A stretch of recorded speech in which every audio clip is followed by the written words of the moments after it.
Report کر رہے ہیں ملک قاسم علی۔ پاکستان پیپلز پارٹی کی سینئر رہنما اور سینیٹر محترمہ شیریں رحمان صاحبہ کی صاحبزادی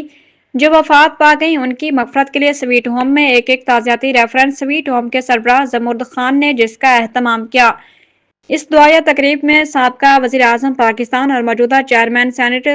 سید یوسف رضا گیلانی، پیپلز پارٹی کے مرکزی جنرل سیکرٹری پارلیمنٹرین سید نیر حسین بخاری، سابقہ وزیر اعظم پاکستان شاہد خاقان عباسی،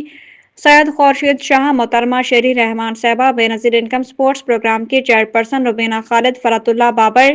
MNA سید قاسم گیلانی، ڈاکٹر اسرار شاہ، نرگس، فیض ملک شاہین، کوثر ڈار، ملک خالد نواز، بوبی، شہزادہ کوثر گیلانی، مسرت گجر، شازیہ بطول، راجہ شکیل عباسی، خان افتخار، شہزادہ آغا محمد علی شاہ، ڈاکٹر عابد محمود، مہر رفعت علی قیصر، ستار خان، راجہ فرزند، زاہد اقبال چودھری، ریاض کے علاوہ پیپلز پارٹی کے سینئر رہنماؤں اور تنظیموں کے عہدیداروں نے بھرپور شرکت کی۔ پیپلز پارٹی کے جیالے اور جیانیوں نے محترمہ